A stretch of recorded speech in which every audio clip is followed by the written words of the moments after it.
অনেকদিন আগের কথা। প্রাচীন বাগদাদের কোনো এক গ্রামে এক কাঠুরিয়া থাকত।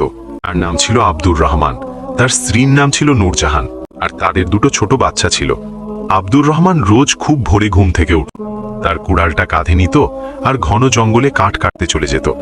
সন্ধ্যায় সে কাঠের বোঝা মাথায় শহরের বাজারে বেচত, আর যা কিছু টাকা পেত তা দিয়েই তার সংসারের খরচ চালাত। একদিনের কথা, খুব গরম পড়েছিল। দুপুরের সময় সূর্য যেন আগুন ঢালছিল। আব্দুর রহমান সব থেকে কাঠ কাটতে কাটতে ক্লান্ত হয়ে পড়েছিল। সে ভাবল কিছুক্ষণ বিশ্রাম নেওয়া যাক। সে জঙ্গলের ভেতর এক পুকুরে পৌঁছল। এই পুকুরটা অনেক পুরনো ছিল, আর গ্রামের মানুষ বলতো যে এর মধ্যে কোনো রহস্য লুকিয়ে আছে। আব্দুর রহমান একটা নিচে বসে পানি খেলো আর একটু জিরিয়ে নিতে লাগলো। হঠাৎ তার নজর পড়ল পুকুরের মাঝখানে চকচকে কিছু একটার ওপর। সে উঠে কাছে গিয়ে দেখতে লাগলো, আরে এটা কি করে সম্ভব? পুকুরের ঠিক মাঝখানে একটা মটকা, আর সেটাও সোনা রূপার মতো চকচক করছে। আরে রে রে রে, আমার তো কপাল খুলে গেল। আব্দুর রহমানের লোভ চলে এলো। সে ভাবল, যদি এই মটকা খাজানায় ভরা থাকে তবে তো আমি বড়লোক হয়ে যাব। তারপর আমাকে আর রোজ রোজ কাঠ কাটার হবে না। জলদি করে এই মটকাটা তুলে ফেলি, তারপর তো এই কাঠ কাটার ঝামেলাই শেষ হয়ে যাবে। আব্দুর রহমান তার কুড়ালটা পাড়ে রাখলো আর কিছু ভেবেই পুকুরে ঝাঁপ দিল। সে সাঁতরে মটকার দিকে এগোতে লাগলো। কিন্তু যেই সে মটকার কাছে পৌঁছলো, এক অদ্ভুত ব্যাপার ঘটল। মটকাটা থেকে দূরে সরে যেতে লাগলো। এটা কি হচ্ছে? আমি এটার কাছে যাচ্ছি আর এটা আমার থেকে দূরে পালাচ্ছে। আরে দাঁড়া, কোথায় পালিয়ে যাচ্ছিস? আমি তো তোকে তুলেই ছাড়বো। আব্দুর রহমান গায়ের জোর লাগিয়ে সাঁতরাতে শুরু করলো। কিন্তু সে যতই মটকার কাছে যায়, মটকাটা ততই দূরে সরে যায়। শেষমেশ মটকাটা পুকুরের অন্য পাড়ে গিয়ে থেমে গেল। এই পাজি মটকা আমার সাথে খেলা করছে। কিন্তু দাঁড়া, আমি তোকে ছাড়াই পুকুর থেকে উঠবো না। জীবনে এমন সুবর্ণ সুযোগ বারবার আসে না। আব্দুর রহমান আবার সাঁতরাতে লাগলো, আর এবার সে মটকার একদম কাছে পৌঁছে সে মটকাটা ধরার জন্য হাত বাড়ালো। কিন্তু ঠিক সেই মুহূর্তে এক ভয়ঙ্কর ঘটনা ঘটল। হঠাৎ চারদিক থেকে ঘন কালো ধোঁয়া উঠতে শুরু করলো। ধোঁয়া এত ঘন ছিল যে রহমান কিছুই দেখতে পাচ্ছিল না। আরে আরে, এটা কি হচ্ছে? আমার শরীর এই ধোঁয়ার মধ্যে হারিয়ে যাচ্ছে কেন? না না, এই মটকাটা অভিশপ্ত। বাঁচাও কেউ আমাকে, আমি মরতে চাই না, আমাকে ছেড়ে দাও, আল্লাহর ওয়াস্তে আমাকে ছেড়ে দাও, বাঁচাও। হঠাৎ তীব্র আলো ছড়িয়ে পড়ল, এত তীব্র যে কেউ দেখলে অন্ধ হয়ে যেত। আর তারপর সব শেষ। আব্দুর রহমান আর ওই মটকা দুটোই গায়েব হয়ে গেল। পুকুরের পানি একদম শান্ত হয়ে গেল, যেন কিছুই হয়নি। এভাবেই পুরো 1 মাস কেটে গেল। আব্দুর রহমানের স্ত্রী নূরজাহান নিজের কুড়ে ঘরে বসে শুধু কাঁদত। তার বাচ্চারাও মাকে কাঁদতে দেখে কাঁদত। ঘরে খাওয়ার মতো কিছুই ছিল না। নূরজাহান প্রতিবেশীর কাছ থেকে ধার দেনা করে কোনো মতে দিন পার করছিল। হে আল্লাহ, আমি এখন কি করব? আমার স্বামী গায়েব হয়েছে 1 মাস হয়ে গেল। আগে ভাবতাম হয়তো অন্য কোনো গ্রামে কাজের জন্য গেছে, কিন্তু এতদিন হয়ে গেল সে এখনো ফিরে এলো না। এখন তো আমাকেই তাকে খুঁজতে বেরোতে হবে। আল্লাহই জানেন সে কোথার কি হালে আছে। নূরজাহান তার বাচ্চাদের এক প্রতিবেশীর কাছে রাখলো আর নিজে আব্দুর রহমানকে খুঁজতে বেরিয়ে পড়ল। সে সোজা জঙ্গলের দিকে রওনা দিল, কারণ সে জানত আব্দুর রহমান রোজ এই জলেই কাঠ কাটতে আসত। উনি রোজ এই জঙ্গলেই কাঠ কাটতে আসতেন। হয়তো এখানেই কোথাও ওনার কোনো খোঁজ পাওয়া যাবে। নূরজাহান ঘন জঙ্গলের ভেতর দিয়ে হাঁটতে লাগল। রাস্তা কঠিন ছিল আর ঝোপঝাড় তার কাপড়ে আটকে যাচ্ছিল, কিন্তু সে থামল না। কিছুক্ষণ পর সে ওই পুকুর পাড়ে পৌঁছল। হঠাৎ তার নজর মাটিতে পড়ে থাকা এক কুড়ালের ওপর পড়ল। এটা কি? এটা তো আমার স্বামীর কুড়াল। যদি ওনার কুড়াল এখানে পড়ে থাকে তাহলে উনি কোথায়?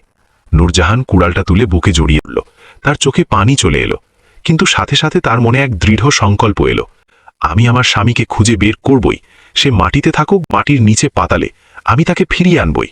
ঠিক তখনই পেছন থেকে একটা আওয়াজ হলো, মারে। নূরজাহান ভয় পেয়ে পেছনে ফিরে তাকালো। সাদা পোশাকে এক বৃদ্ধ দরবেশ দাঁড়িয়েছিলেন। তার লম্বা সাদা দাড়ি ছিল আর চেহারায় অদ্ভুত এক নূর ছিল। তার হাতে ছিল একটা লাঠি। মারে, কি হয়েছে? তুমি এত চিন্তিত কেন? এই জঙ্গলে একা কেন এসেছ? হুজুর, আমার স্বামী নিখোঁজ হয়ে গেছেন। 1 মাস হলো তিনি বাড়ি ফেরেননি। এই যে ওনার কুড়াল এখানে পাওয়া গেছে। দরটা দীর্ঘশ্বাস ফেললেন এবং খুব গম্ভীর হয়ে বললেন, মারে, আমার কথা শোনো। তোমার স্বামী যেখানে গেছে সেই রহস্যের পেছনে যেও না। তুমিও সেই রহস্যের অংশ হয়ে যাবে আর কখনো ফিরে আসতে পারবে না। যদি তুমি বাঁচতে চাও তবে এখনই এখান থেকে ফিরে যাও। নূরজাহানের চোখ দিয়ে পানি পড়ে গেল। কিন্তু হুজুর, আমি আমার স্বামীকে খুব ভালোবাসি। আমরা দুজন একসাথে অনেক কষ্ট সহ্য করেছি। তাকে ছাড়া আমি বাকি জীবন কিভাবে কাটাবো? দরবেশের চেহারায় আফসোসের ছাপ ভেসে উঠল।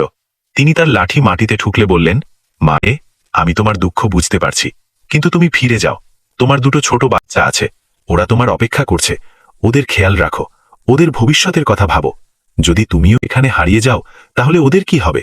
এই জায়গা নিরাপদ নয়, এখান থেকে জলদি চলে যাও। জাহান দরবেশের কথা শুনল, কিন্তু কিছু বলল না। সে চুপচাপ নিজের গ্রামের দিকে ফিরে এলো। মনে হাজার প্রশ্ন ছিল, কিন্তু বাচ্চাদের চিন্তায় সে ফিরে এলো। কিছুদিন পর সারা গ্রামে আলোচনা শুরু হলো। আরে ভাই, জানো ওই আব্দুর রহমান যে অদ্ভুতভাবে গায়েব হয়ে গেল, এখনো পর্যন্ত তার কোনো খোঁজ পাওয়া যাচ্ছে না।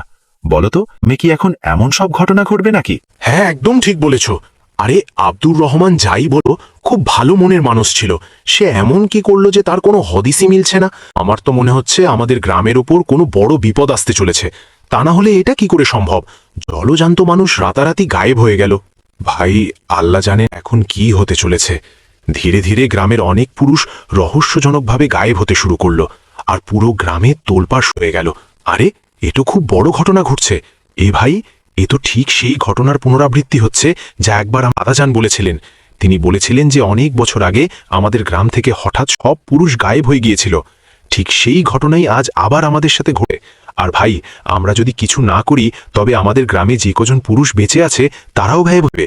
রয়ে যাবে শুধু মহিলারা। তারা কি করবে?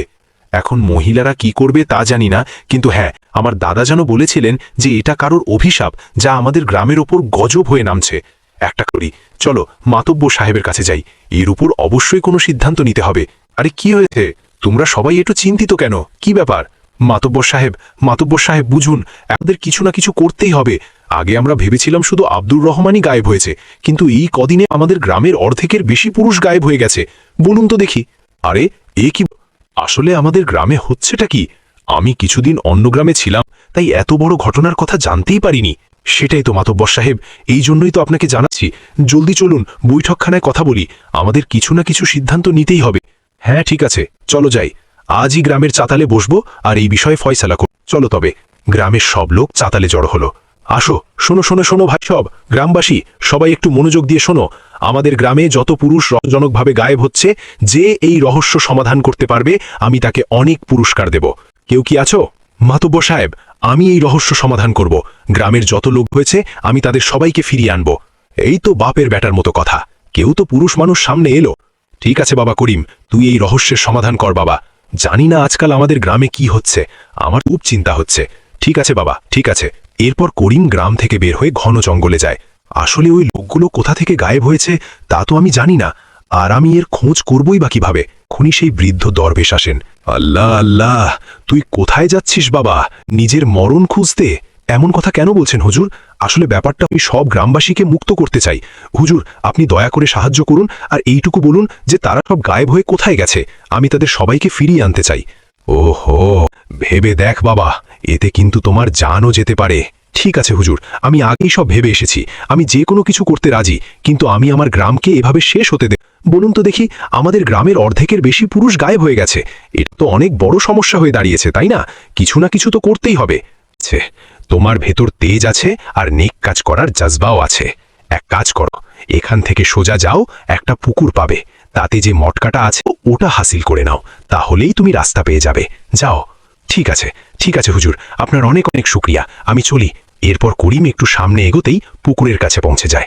কোথায় মটকা? আরে এই তো, পুকুরের ঠিক মাঝখানে ধন সম্পদে ভরা মটকা। যাই হোক, আমার তো সম্পদ চাই না, আমাকে গ্রামবাসীদের খোঁজ করতে হবে। চল করিম, ঝাঁপ দে পুকুরে। এরপর করিম পুকুরে ঝাঁপ দেয়, আর যেই সে মটকাটা, হঠাৎ তীব্র আলোয় করিম গায়েব হয়ে অন্য এক দুনিয়ায় পৌঁছে যায়। এটা কেমন দুনিয়া? এত গোল কেন? মানে এটা মটকাদের দুনিয়া। আমি এখানে তো এসে গেছি, কিন্তু ফিরবো কিভাবে? ইয়া আল্লাহ! সেই সময় এক সুন্দরী নকাব পরা রহস্যময়ী মেয়ে সামনে আসে।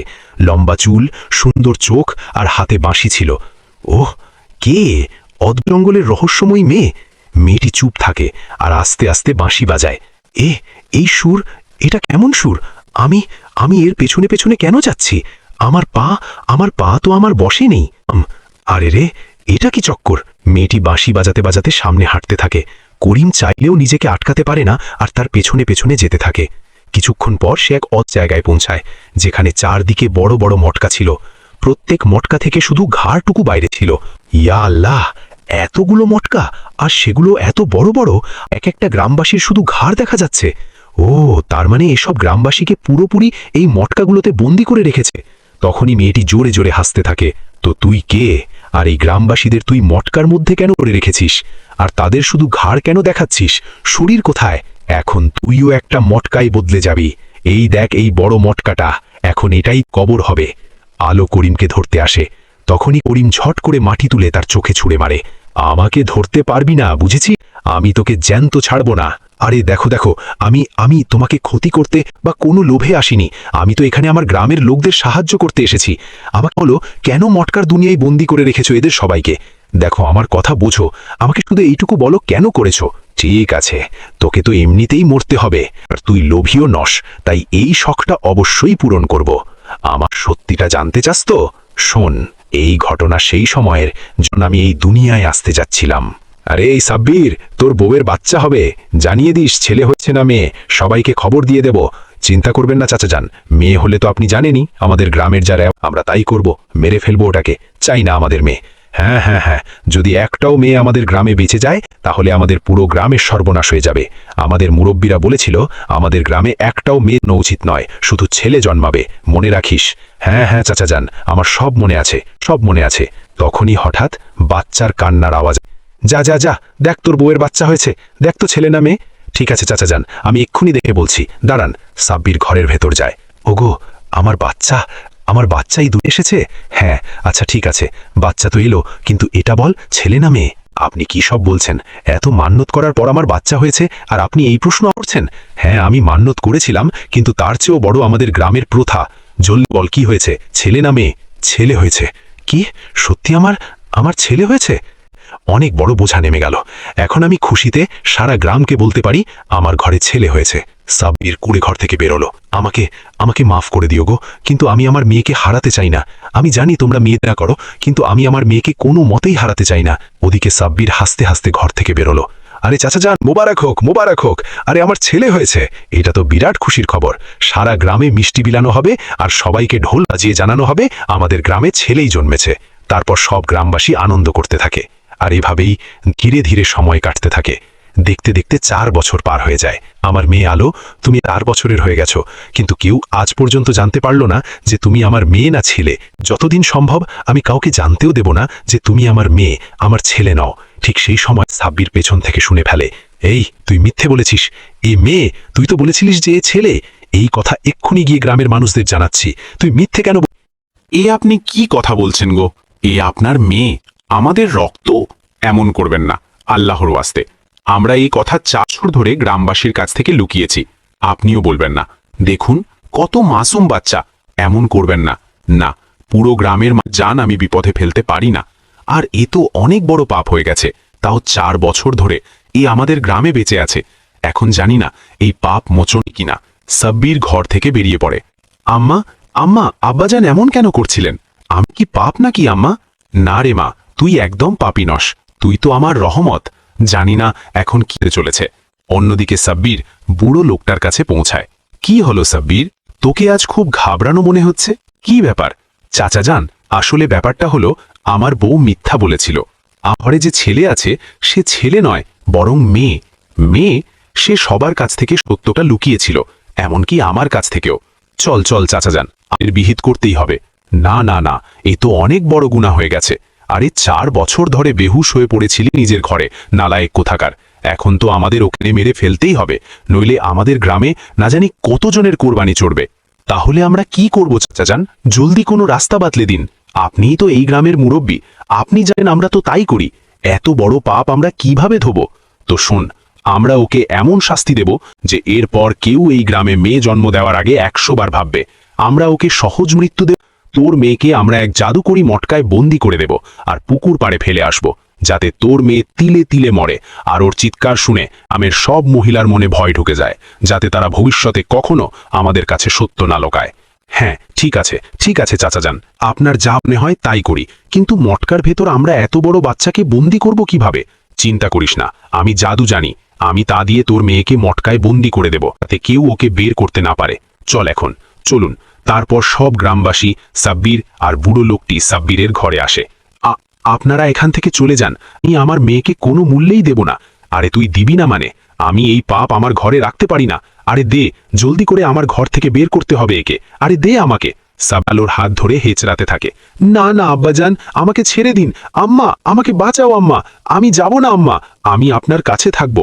আল্লাহ আস্তে ছেড়ে দিন, আমার মেয়েকে ছেড়ে দাও। তোমরা এসব কি করছো? তোমরা ঠিক করছো না, আমার মেয়েকে ছেড়ে দাও।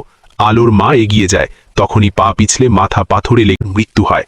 না, এমন করো না, আল্লাহর বাস্তে ছেড়ে দাও আমার আম্মাকে। কি হয়েছে? ওনার মাথা থেকে রক্ত পড়ছে, আব্বাজান দেখুন না। চুপ কর, ওকে তো আমি পরে দেখব, ও যা কর শাস্তিও পাবেই। আগে তোকে মৃত্যুদণ্ড দেব, চল। হ্যাঁ, এই দেখ মটকা, ওকে এখানে রাখো রাখো। তারপর বুড়ো লোকটি মন্ত্র পড়ে, আর আলো মটকার ভেতর বন্দী হয়ে যায়। আমাকে বের করো আব্বাজান, আমার দম বন্ধ হয়ে আসছে, এই মটকা থেকে আমাকে বের করো। এখন এই মটকাটা নিয়ে গিয়ে পুকুর পাড়ে রেখে দাও, সেখানে 2 দিন পর্যন্ত এভাবেই মটকার ভেতর থাকবে, তারপর নিজেই দম বন্ধ হয়ে মারা যায়। নিয়ে যাও একে। সাব্বির মটকাটা পুকুর পাড়ে রেখে দেয়। কেউ আছো? আমাকে বের করো, আম্মা, আব্বাজান, আমাকে এই মটকা থেকে বের করো। ঠিক সেই সময় ওই দরবেশ আসেন। আচ্ছা, তো এই মাসুম বাচ্চাটিকে মটকায় বন্দি করে দিয়েছে। তারপর দরবেশ নিজের শক্তিতে মটকা খুলে দেন। আমার আমার আম্মা কোথায়? আমি আমার আম্মার কাছে যাব। দাঁড়াও দাঁড়াও, যদি তুমি তোমার আম্মার কাছে যাও, আম্মা তো আর এই দুনিয়ায় নেই, আর যদি গ্রামবাসী তোমাকে দেখে ফেলে, তবে তোমাকে আবার এখানে মরার জন্য ফেলে যাবে। এমনটা গ্রামের সাথে কেন করছে? আমি তো কারুর কোনো ক্ষতিও করিনি, তাও গ্রামের মানুষ আমাকে এত ঘৃণা কেন করছে? তুই জানিস না মা, এই গ্রামের না খুব নিষ্ঠুর এক প্রথা আছে রে মা। এই গ্রামে একটাও মেয়ে জন্মায় না, আর যদি কেউ জন্মায়ও যায়, তবে জন্মানোর সাথেই তাকে মেরে ফেলে দেওয়া হয়। কিন্তু তোমার মা পুরো সমাজের বিরুদ্ধে গিয়ে তোমাকে 4 বছর ধরে বড় করেছে। সত্যিই তোমার মা তোমাকে খুব ভালোবাসত। ওই দেখো, সমাজের বিরুদ্ধে চলে গিয়েছিল, কিন্তু এতে আমার কি দোষ হুজুর? হ্যাঁ মা, এতে তোমার কোনো দোষ নেই, তাই আমি তোমাকে এক নেয়ামত দিচ্ছি, নিজের জীবন পুছিয়ে নিতে পারো, শুধু নিজের ক্ষমতার সঠিক ব্যবহার করো। দরবেশ সেখান থেকে চলে যান। ক্ষমতা? কেমন ক্ষমতা? আমার আমার খিদে পেয়েছে, আমার খাবার চাই। তার সামনে খাবার হাজির হয়ে যায়। আচ্ছা, তার মানে দরবেশ আমাকে শক্তি দিয়েছেন, আমি যা চাইব তাই করতে পারবো। এবার আমি সব গ্রামবাসীর ওপর গুনে গুনে প্রতিশোধ নেব। ওদের সবার শুধু ছেলে, তাই না? আমি গ্রামের সব পুরুষকে মুছে দেব, একটাও পুরুষ বেঁচে থাকবে না। আমি সব পুরুষকে ঘৃণা করি, কারণ ওরা মেয়েদের বোঝা মনে করে। তাই আমি দুনিয়ার সব পুরুষকে শেষ করে দেব, শুধু মেয়েরাই বাঁচবে। এসব শুনে করিমের চোখ দিয়ে পানি পড়তে থাকে। সে বলল, দেখো আলো, তোমার সাথে যা হয়েছিল সত্যিই সেটা খুব অন্যায় ছিল, কিন্তু প্রতিশোধের আগুনে তুমি নিজেও পুড়ছ। ইসলাম আমাদের শিখিয়েছে প্রতিশোধের চেয়ে ক্ষমা মহান। তুমি যদি আজ ওদের মাফ করে দাও, তবে আল্লাহ তোমাকে এর উত্তম প্রতিদান দেবেন। তুমি তো আল্লাহ ছাড় দেন, কিন্তু ছেড়ে দেন না। তুমি ওদের বিচার আল্লাহর উপর ছেড়ে দাও। আলোর হাত কাঁপতে থাকে, তার ভেতরের পুঞ্জীভূত ক্ষোভ যা করিমের কথায় গলতে শুরু করে। সে বলল, কিন্তু আমি যে এই জাদুর মায়াজালে আটকে পড়ে গেছি, আমার মন শান্ত হচ্ছে না, আমি কিভাবে এই বাঁধন থেকে মুক্ত হব? করিম পরম মম বলল, আল্লাহর কাছে সাহায্য চাও, একমাত্র তিনিই অন্তরের মালিক। তুমি যদি মন থেকে এই জিদ আর ঘৃণা ঝেড়ে ফেলে তওবা করো, তবে আল্লাহ নিশ্চয়ই তোমাকে দেখাবেন। তুমি এই জাদুর শক্তি দিয়ে ধ্বংস করো না, বরং সৃষ্টিকে রক্ষা করো, এটাই হবে তোমার আসল বিজয়। আলোর হাত থেকে বাঁশিটা পড়ে যায়, সে আকাশের দিকে হালে কান্নায় ভেঙে পড়ে। হে আল্লাহ, আমি আমার পথ হারিয়ে ফেলেছিলাম, আমি আমার কষ্টের বিচার তোমার কাছে দিলাম, আমি ওদের মাফ করে দিলাম, তুমি আমাকে এই অভিশপ্ত জীবন থেকে মুক্তি দাও। যেই মন থেকে মাফ করে দিল, সাথে সাথে এক অলৌকিক ঘটনা ঘটল। কোনো রক্তপাত বা মৃত্যু নয়, বরং এক শান্ত শীতল বাতাস বয়ে গেল। পুকুরের চারপাশ থেকে কালো ধোঁয়া সরে গিয়ে একত্র নূর ছড়িয়ে পড়ল। মটকাগুলো একে একে অদৃশ্য হয়ে গেল, এবং গ্রামের সব মানুষ সুস্থ অবস্থায় পুকুর পাড়ে ফিরে এলো। আলো মাটিতে বসে কাঁদছিল। করিম এগিয়ে গিয়ে তাকে সাহারা দিল। দেখলে আলো, ক্ষমার শক্তি জাদুর চেয়েও অনেক বেশি শক্তিশালী। তখনই সব গ্রামবাসী হুঁশে আসে। তারা যখন দেখল যে মেয়েটিকে তারা মারতে চেয়েছিল, সেই মেয়ে আজ তাদের জীবন বাঁচিয়েছে, তখন লজ্জায় তাদের মাথা নিচু হয়ে গেল। সাব্বির দৌড়ে এসে মেয়ের পায়ের কাছে বসল। মারে, আমাকে মাফ করে দে, আমরা জাহিলিয়াতের অন্ধকারে ছিলাম, আমরা কন্যা সন্তানকে বোঝা মনে করে আল্লাহর নেয়ামতকে পায়ে ঠেলে দিলাম। আজ আল্লাহ আমাদের চোখ খুলে দিয়েছেন, তুই আমাদের বাঁচিয়ে প্রমাণ করে দিলি যে মেয়ে সন্তান কোনো বোঝা নয়, বরং রহমত। গ্রামের মুরব্বী এবং বাকি সবাই আল্লাহর কাছে তওবা করল। তারা সমস্বরে প্রতিজ্ঞা করল, হে আল্লাহ, আমরা ভুল করেছি, আজ থেকে এই গ্রামে ছেলে মেয়েতে কোনো ভেদাভেদ হবে না, আমরা আর কখনো কোনো কন্যা সন্তানের ওপর অন্যায় হতে দেব না। এরপরে সবাই মিলে করিম আর আলোকে সম্মানের সাথে গ্রামে নিয়ে গেল। গ্রামের মসজিদে শুকরিয়া আদায় করা হলো। এরপর সবার সম্মতিতে এবং শরিয়াতে করিম আর আলোর বিয়ে সম্পন্ন হলো। গ্রামের মানুষ বুঝতে পারল বংশের প্রদীপ শুধু ছেলে নয়, মেয়েরাও হতে পারে, যদি তাকে সঠিক শিক্ষা আর ভালোবাসা দিয়ে বড় করা হয়। করিম আর সুখে শান্তিতে সংসার করতে লাগলো এবং তাদের মাধ্যমেই গ্রামটি এক আদর্শ গ্রামে পরিণত হলো।